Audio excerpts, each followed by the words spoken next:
I have the scars and the bruises to show that I was a small gladiator in this fight because I was up against some powerful interests. I lost a lot of business. I work hard. I'm not the brightest ship in the port, but nobody's going to work harder than me.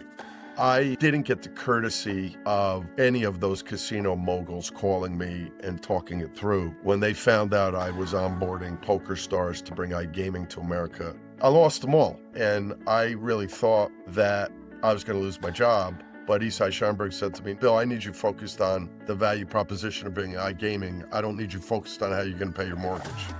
So Isai took care of me. He was spending $40 million a year in lobbyists in Washington to get a bill passed in Congress. And I said to him, you're never going to get a bill passed in Congress. Congress doesn't regulate gaming. These people are taking your money. You've been doing it year over year. You haven't even gotten a committee hearing. I said, give me 10% of that money one time, not annually, one time, 10% of $40 million, and I'll get this done in 2 years. And we did.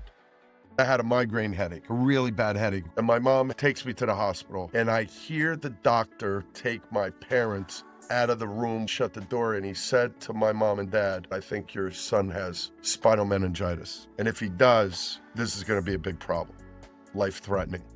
I was in a coma for 45 days. I lost half my body mass. I developed diabetes, juvenile diabetes from that. 7 spinal taps in the course of 45 days. Trying to monitor it. That summer, 7 teachers died from spinal meningitis. That changed my life forever. He has to go on a congressional trip abroad, and my dad said, Billy, would you like to come? So I went with him to Israel. I had to pay my own way. So we stayed at the King David Hotel. He says, we got to go out tonight. I don't want to go to this dinner. It's a formal dinner or whatever, and it'll be okay, but there's 2 special agents outside with long guns that are there to protect us. They're not going to let us go wander. So this is what you're going to do. You're going to go to the end of the hallway. They're going to follow you. I'm going to sneak down the staircase because if I take the elevator, they'll hear it. I said, Dad, hold on. Then what am I going to do? He goes, you figure it out. You find a way to get it. My adversaries, the NFL, all their lobbyists, the brick and mortar casinos that were against us, I think I could have treated them more as a happy warrior than as an angry gladiator. I felt very angry at the way I was being treated, disrespected. It was me versus the world, so I had to be really tough. And had I knew the outcome, I might have been more gentlemanly along the way. Welcome to the iGaming Leader podcast, where we uncover the human side of some of the most inspirational leaders in our industry. I'm your host, Leo Judkins, and as an ex-iGaming director turned performance coach, I've worked with over 200 leaders from companies like Entain, 365, Flutter, and many more to help them build the habits to achieve sustainable high performance. In these episodes, we share exactly what it takes for you to achieve the same. So with that being said, let's dive in.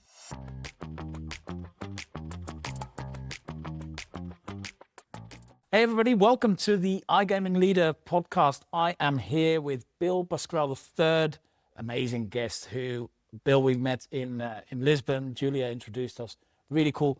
Bill has quarterbacked a 10-year legal battle bringing sports betting to America. In that journey, he lost every single major client he had taken on. He's endured consecutive legal defeats and actually won a few as well. And just unfortunately, we were just talking about it just over a year ago, he lost his dad, who was his best friend. Has gone through so many ups and downs, Bill, that we're going to talk about what leadership actually looks like when nobody's watching. I'm really excited to talk to you today, Bill. Thank you for being on the podcast. Leo, thank you for having me. I'm very excited about this. It was a pleasure to meet you just a few short weeks ago in Lisbon, and you're a dynamic personality. And I had a great vibe when I first met you, and that's all that matters. Thank you very much. I really appreciate you taking the time, Bill. I wanted to start with this thing that you're called, right? The architect of American sports betting, which I absolutely love. When you hear that, do you feel that that's accurate? What does that mean to you, and how do you feel when you hear that? Leo, I'm 61 years old. I'm an old man. and I've lived a decent life, but it hasn't been an easy life. But the way I was raised and brought up in the humble town of Paterson, New Jersey, which is it's sort of like Liverpool, okay, Paterson. It's got a lot of history. My dad was the mayor there. But that experience, and, my brothers and I felt, Leo, growing up, we felt jealous of a lot of our friends because we went to Catholic high school and grammar school because they had money and they had privilege. And, when they turned 16, they got a car. We didn't, we couldn't afford it. That was the best gift my parents could give me. Now, my parents provided for us, paid for our college, our law school. We had food on the table. We had clothes on our backs. But, if you're born with privilege, you're really not given the full opportunity of appreciating what the most of the world has to go through every day. So it's a very nice characterization to say I was the architect of something. I have the scars and the bruises to show that I was a small gladiator in this fight. I call it David versus Goliath, because I was up against some powerful interests. I lost a lot of business, but nobody's going to cry a tear for me because I work hard. I'm not the brightest ship in the port, but nobody's going to work harder than me. I mean, I get up early, I go late. I'm not a 9-to-5 guy. And the most important thing I will tell you is I love a challenge. I don't like just to have clients who hire me that have easy stuff. And I have a lot of stories to tell about the challenges. My best ever experience was meeting a guy by the name of Joe Brennan, who's an American. He used to work for Google, and he formed an organization called iMega, the Interactive Media Entertainment Gaming Association. Joe's well known in the industry. He's great and smart, far smarter than me, but he's never been able to monetize his intellect. And so I've tried to help him a little bit. He's finally launched his sports book, and that's going well. And I'm all about this stage of my life, relationships. I love meeting people that I like and do work with them. And I'm at a stage, 30 years ago, 35 years ago, if I met you and I didn't like you, I would still work for you because I was desperate. Now I'm privileged to be able to pick and choose my projects. And one of the greatest honors in life was being able to bring iGaming to America through Joe Brennan and Isai Scheinberg, the founder of PokerStars, and to also do the 10-year campaign to repeal PASPA. I wanted to dive into something that you said earlier about privilege and growing up through challenge and actually appreciating the hard work and what's required. So tell me a little bit more about that. Why was that the biggest gift that your parents could have given you? I mean, when you look at others that perhaps haven't grown up that way, what's the difference between what you see with them and how you operate day to day? I grew up in a house that my mom still owns. We won't let her live there because it's in a very challenged neighborhood. When we grew up on a block, 9th Avenue in Paterson, New Jersey. Paterson, New Jersey is the third largest city in the state. It's about 175,000 people. There's a lot of history in that town. I don't know if you ever heard of Lou Costello from Abbott and Costello. Lou Costello was born and raised in Paterson and went to Hollywood from Paterson, New Jersey. He had the same experience, challenges, very blue collar. I wouldn't say poverty, but, low on the middle class scale. And I grew up about 10 blocks from where he grew up. And so on the block, I could name everybody on the block. We were the only white family. We had predominantly African Americans and Latinos. At that time, Puerto Ricans, and then Colombians and Dominicans came in. And we never thought anything of it. So we never had this view that, oh, I'm a white man and I'm better than everybody else. We always viewed people, however they cooked their food or worshiped their God or not, respect, right? That's the end of the day. But those experiences, having to walk to school, not having dad and mom be able to drive you to school, having to bring lunch to school because we couldn't afford paying whatever it was to get the lunch at the school. And then you're frowned upon, right? Because you're looked at as, lower class. That's okay. At the time, it was tough, but I never realized that my dad, who was a college professor, not a lawyer before he got into politics, he never preached to us. He led by example, right? And so there are different things that my mom and dad did for us that we'll never forget. And each day, as we grow on in years, we appreciate more. So I feel at a competitive disadvantage to others who grew up with what I'm calling a more comfortable environment. Privilege might be too strong of a word, but like when you're born into wealth, what have you done to contribute to that? And now all you have to do is maintain that or grow it. You don't have to start from ground zero. I actually think it's an advantage, right? Like at least when it comes to how you operate day to day, you will have seen so much more challenge. You will have so much more resilience than anybody else. You will power through harder, right? When you go through challenges and hardships. And I think we often talk about this in the mastermind, is that it's always our biggest challenges where we grow the most, right? They are our most pivotal moments, the ones that we are really ashamed of, or where we really fail, or where we get burnt down, right? Those are the moments where that's the fuel that we sometimes need to create the change that we want. Absolutely. How's that been for you, Bill? Like where has that been true for you? That, those kind of specific pivotal moments in your life where you felt something's happened here and I need to change things. I need to change how I operate, what I do.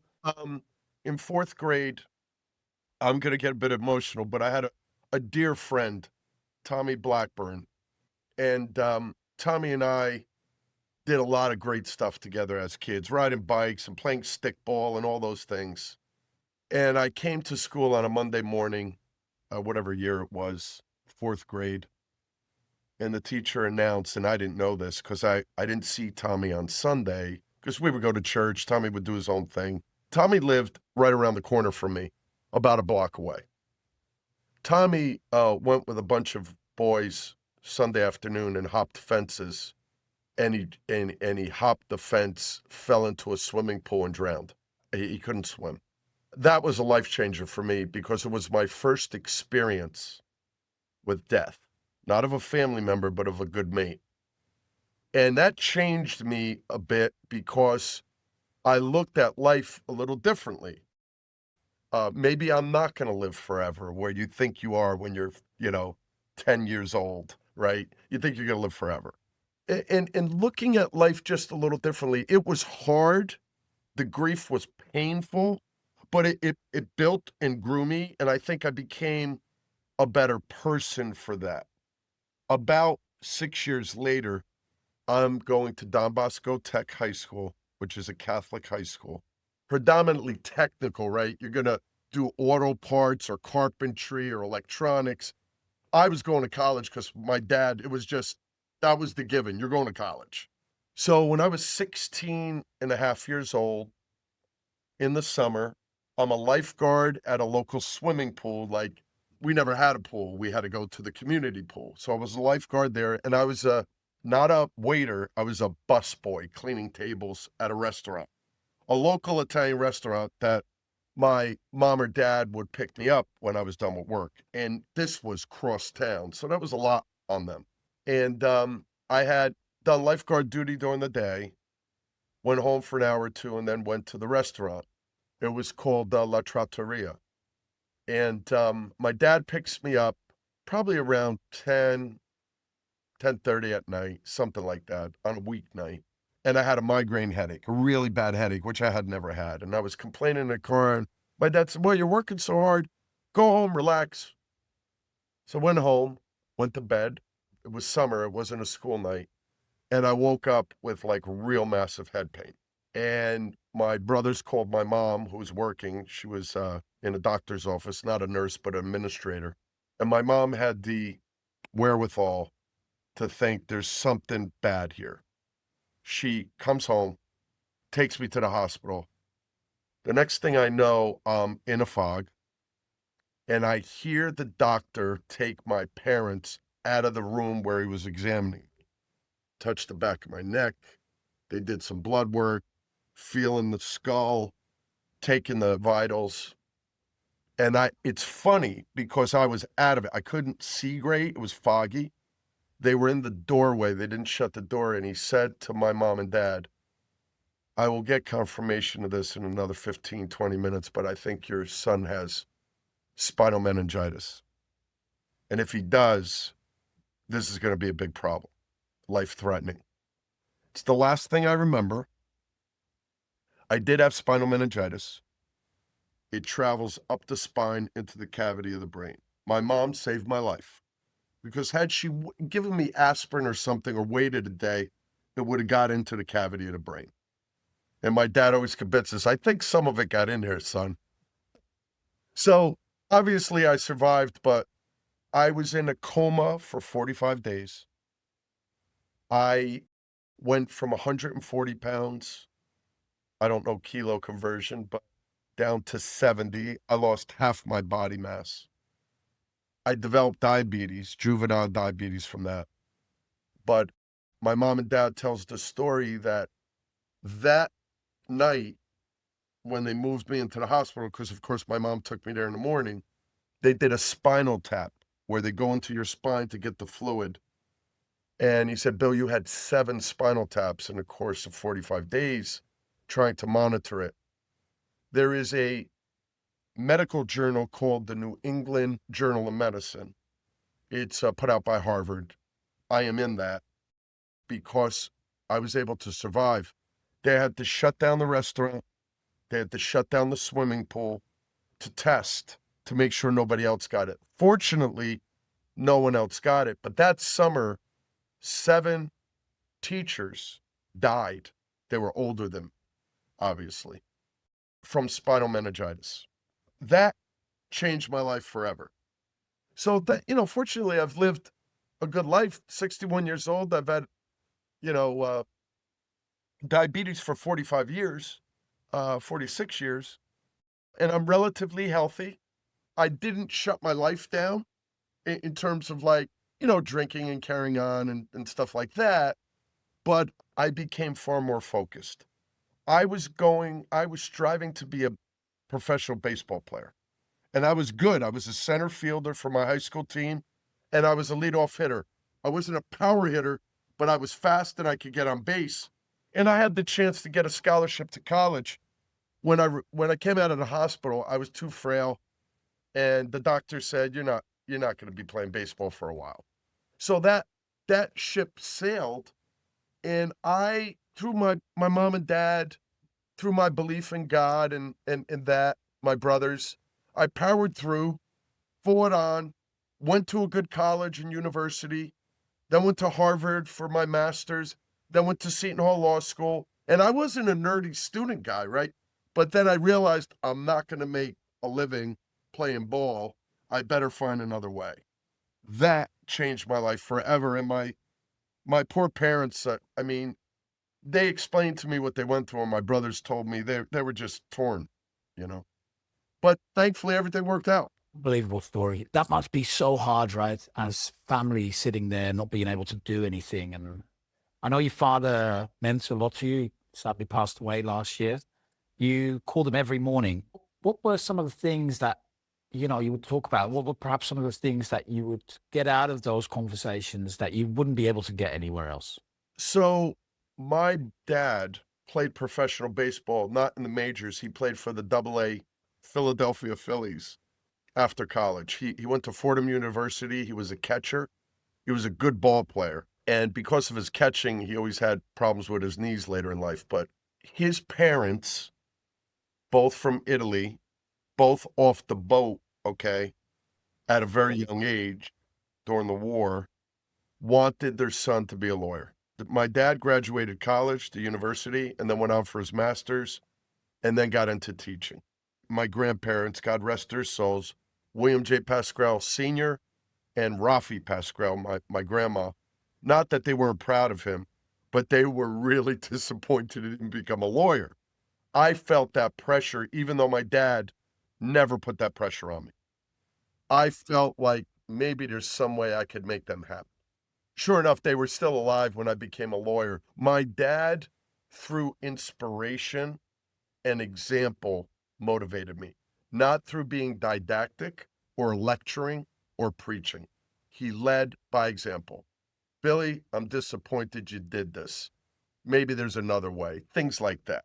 You know, we were scared to death of my dad, not because it was going to be a physical thing, because my dad wasn't really physical with us. And most of my friends' parents were very physical with the wooden spoon and stuff like that on the butt. But he was just a great man. And although he was very educated and very smart, he didn't wear it on his sleeve. He didn't talk down to people. He connected with people. He loved bonding with people. He's a congressman for 4 years. He has to go on what's called a CODEL, a congressional trip abroad, which is paid for by the Congress. 6 Democrats, 6 Republicans went to Israel. And my dad said, Billy, would you like to come? It was essentially one of my first trips abroad. So I went with him to Israel. I had to pay my own way because I was an adult. So we stayed at the King David Hotel. And at the time, as there is now, there's always strife there and war.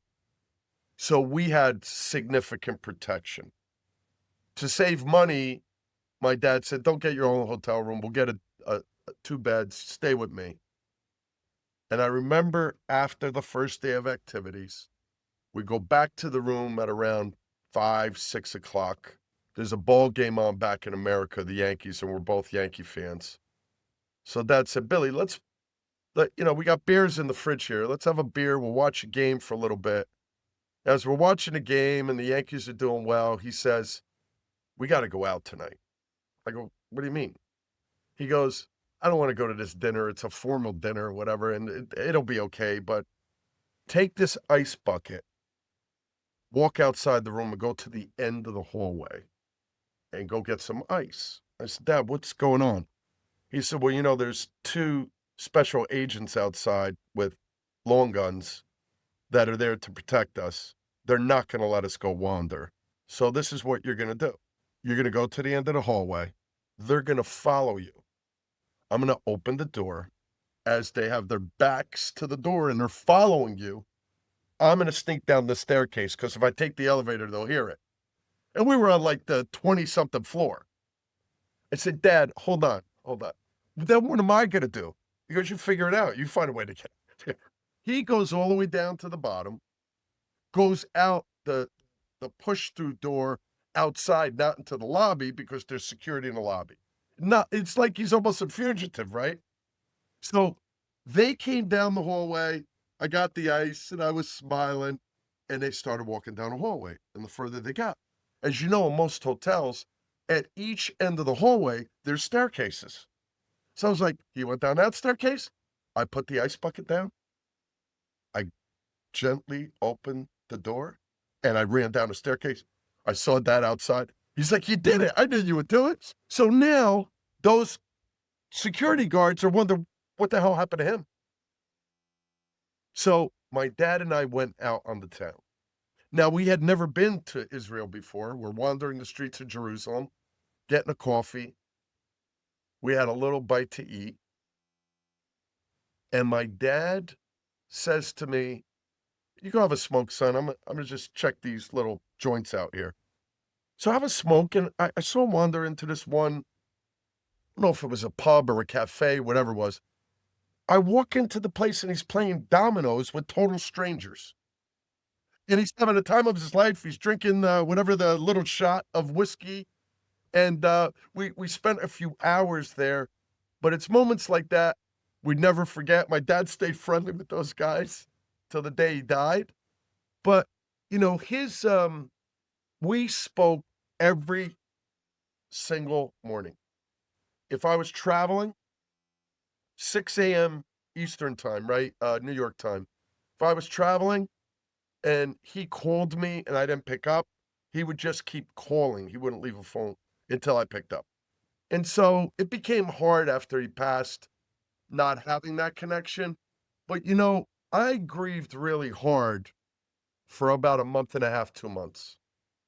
And then I realized, like, we're all gonna die someday. It's natural. It's the part of life. It's the cycle of life. And I became at peace with myself. I mean, there's time I miss him every day, but I think because of what happened to me when I was in 4th grade with Tommy Blackburn, I think I handled grief a little better this time. And so, my closing comments at his funeral before 2,000 people in the church and 5,000 outside on Jumbotron screens watching. And his funeral was broadcast live on CBS News, which was a great tribute to a humble man. I said to everybody, as I was done with my eulogy, it was about 10 minutes. I said, please pardon me for a moment. I need to talk to Dad. And I said, Dad, it's not goodbye. I'll talk to you in the morning. And like the place went crazy. Oh, God. He was my best friend, period. Yeah. Full stop. And I lost my best friend.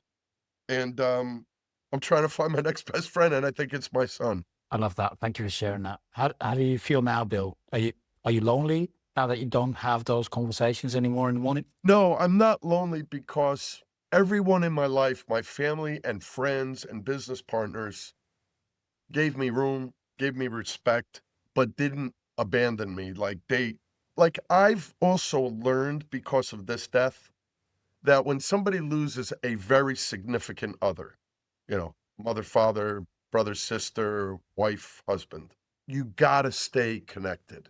They won't ask for it, they need it. I needed it. And so I don't feel lonely at all. Like I was telling you before we started filming, I was at my beach house. My dad could never afford a beach house. He always wanted one. And he could never afford to rent a beach house. One of his bosses in life had a beach house, and he would give it to my dad for a week, so we were able to go have a vacation at the Jersey Shore.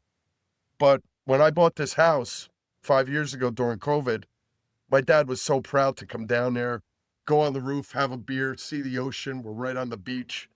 And my dad doesn't have any idea what I paid for it because I wasn't going to tell him either.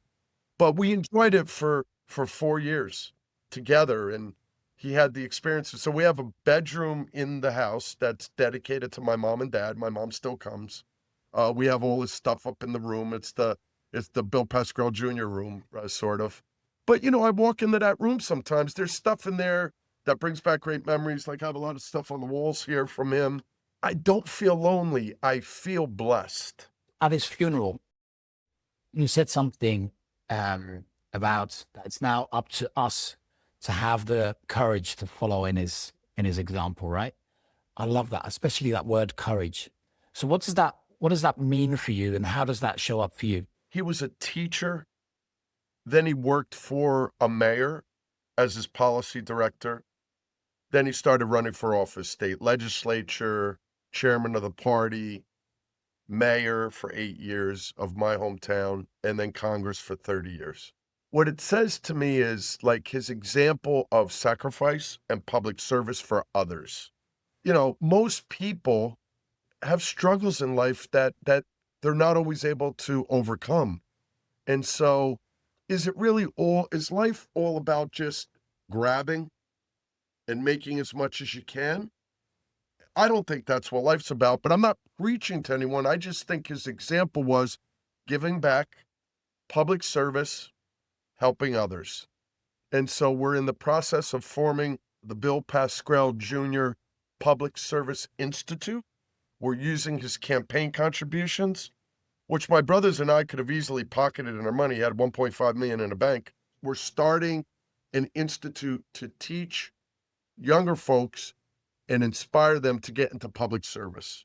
We need young people to want to get involved in government and politics because we've had some challenges, particularly in my country, with the way that the country's been divided. We need people to bring people together, building bridges, etc.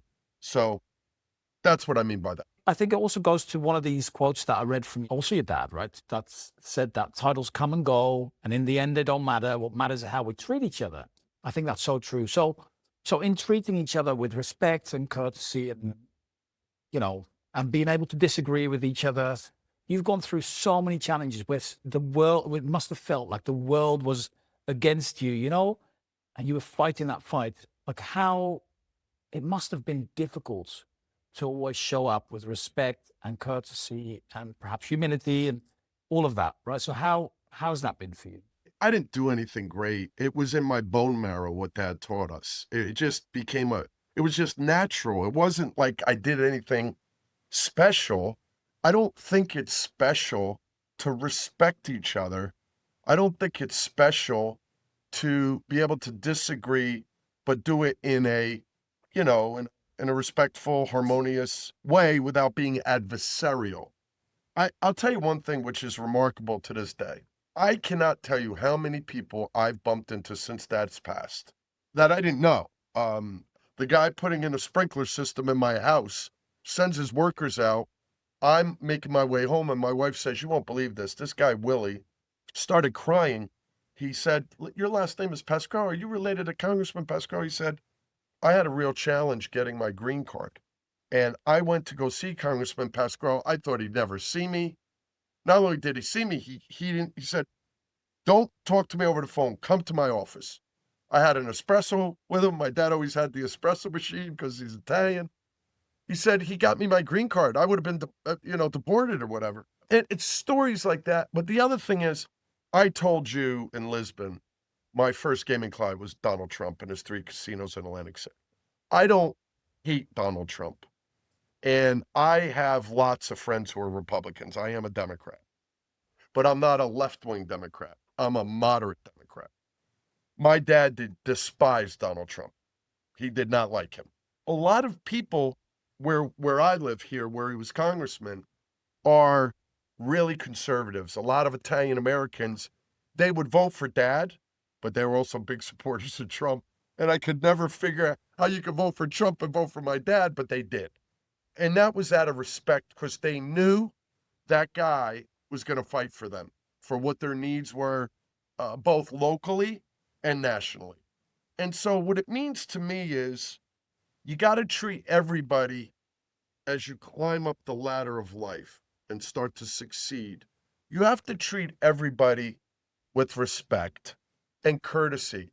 So whether it's the waiter or waitress or the porter in your hotel or the guy that parks your car or the garbage man, treat them with respect. The other thing is it makes for a more harmonious environment for everybody because in life, there's been many examples of this in revolutions. When those who are underprivileged feel disrespected, forget about being poor, but being poor and disrespected, that's when they rise up and that's when chaos gets created. So there's also, in addition to the moral proposition, there's also a practical reason for it, for a more harmonious community. I want to kind of go back to that moment of 2010, how you lost all of your clients, which was a major sacrifice, a huge financial burden. Tell us a little bit more about that whole process, the feats that you had, and how you dealt with that emotionally as you were going through those periods. I represented all the casinos in Atlantic City, Connecticut, and their motherships in Vegas, and I would go to all those 3 locations frequently. I never talked to any of them about online gaming, ever. Never brought up, never mentioned. I don't even think they really knew what it was. Joe Brennan's call to bring me in to help with sports betting and online gaming was a remarkable start. And that was in November 2009. And then he introduced me to Isai Scheinberg, the founder of PokerStars. I didn't get the courtesy of any of those casino moguls calling me and talking it through. When they found out I was onboarding PokerStars to bring iGaming to America, they just fired summarily, one by one. And it was quite a bit of money. And what I also explained to you, Leo, and you're great, you do your homework. I'm not sure I could ever do what you do, but you do it in a way with empathy and compassion, which I respect and appreciate.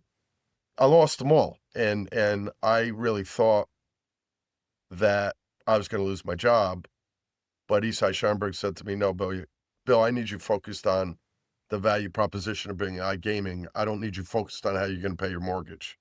So Isai took care of me, and I hit big when I got the bill signed and we launched, because that was the proposition I gave him. Remember, I told you, Leo, he was spending $40 million a year in lobbyists in Washington to get a bill passed in Congress. And I said to him, Isai, I found out one of the sponsors of your bill is my father. He wouldn't know what iGaming is if it hit him over the head. I mean, he goes, yeah, your dad's well respected, though. We thought, I said, yeah, I get it. He always wants to help, but you're never going to get a bill passed in Congress. Congress doesn't regulate gaming. What do you do? Like, these people are taking your money. You've been doing it year over year. You haven't even gotten a committee hearing.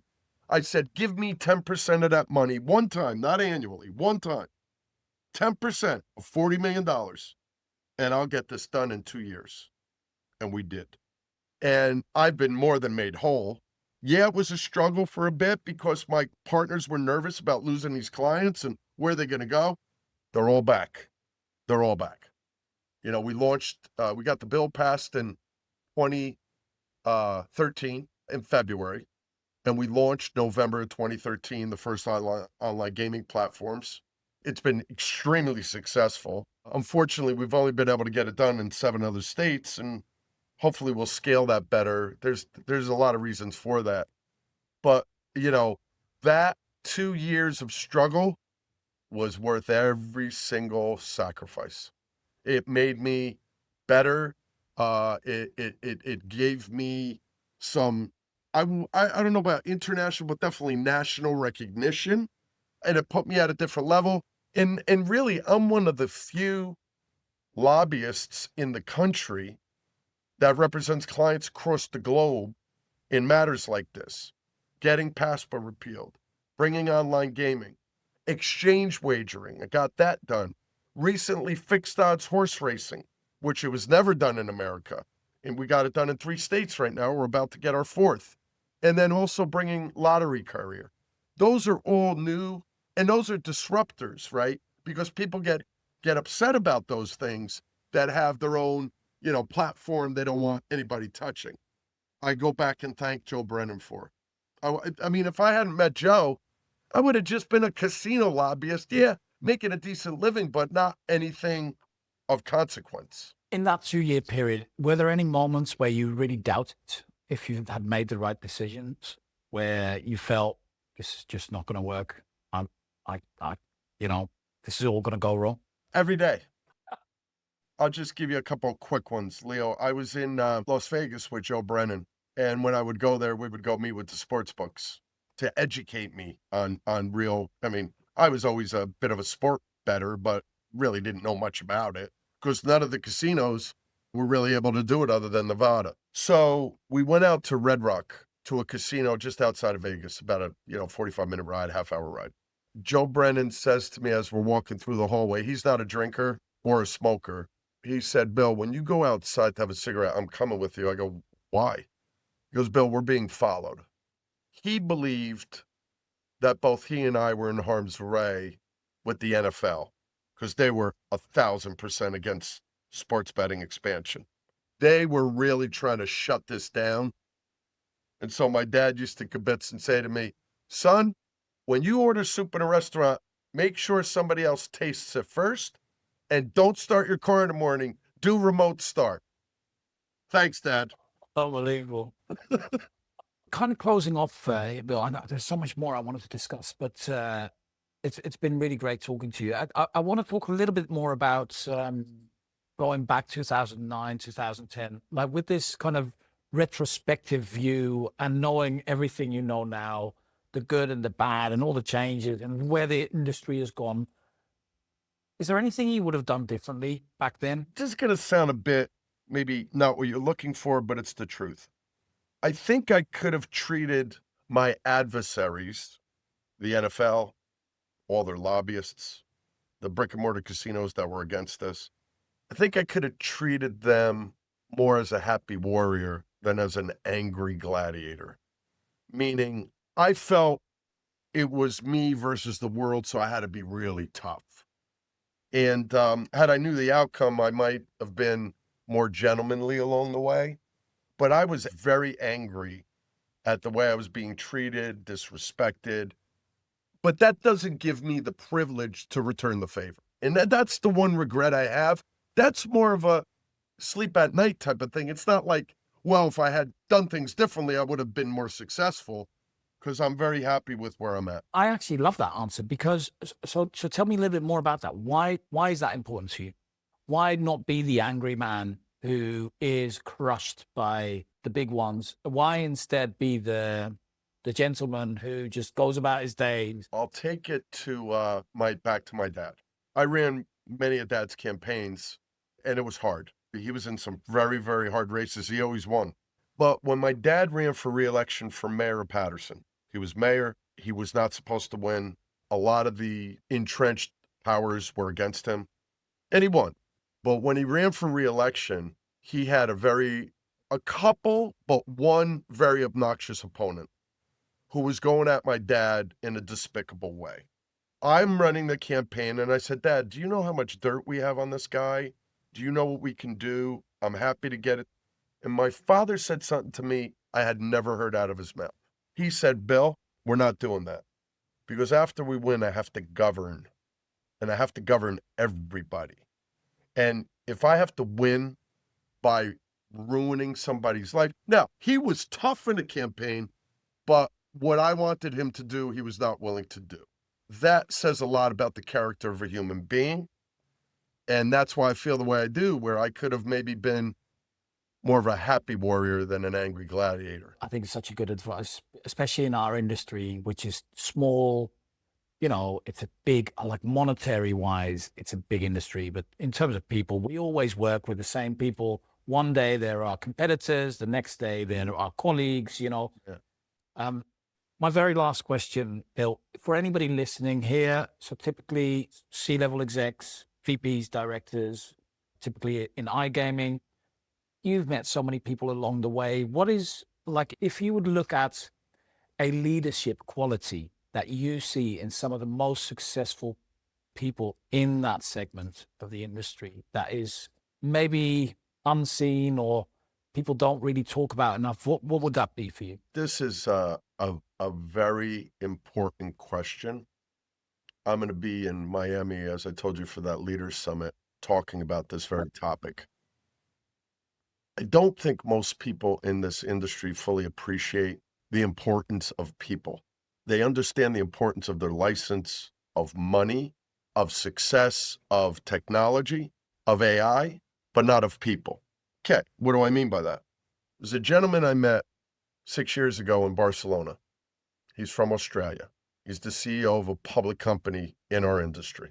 And I was speaking 1 year anniversary of the repeal of PASPA and sports betting growing in America on a panel. And the room was packed. And I was really at my heyday. Got online gaming done, now sports betting done. And I'm like, you know, I'm doing my celebratory dance, as we say. I come off the stage and he comes up to me, says, hey, mate, my name's Todd Buckingham. I'm the CEO of BetMakers. And as he's chatting to me, he says, I flew here not to come to this conference. I flew here to meet you. Several people told me I had to meet you. BetMakers is a public company traded on the Aussie NASDAQ, the SX. He founded the company and his family, him and his mom and some other relatives, grown it into a nice organization. But he said to me a few years later, Bill, this isn't about the money. This is about the challenge and how we work together and make, like, I bonded with this guy. He flew me to Australia a year later for his 50th birthday, right? On their dime. Now I've been to Australia about a half dozen times. He has a gift because he inspires. He doesn't lecture. He motivates. He doesn't treat everybody like candy canes, right? He puts pressure, but he motivates and he inspires and he leads by example. That's what this industry needs more of. Bill, thank you so much for your time and all your stories. Really enjoyed talking to you so much. It's been a fantastic episode. Thank you. Thank you. It's a privilege and a pleasure. I'm so happy I did it. Thank you for joining me on the iGaming Leader podcast. If you enjoyed today's episode, head over to igamingleader.com for more conversations and insights. Don't forget to subscribe to this podcast. I'm your host, Leo Judkins, and I hope to see you next week.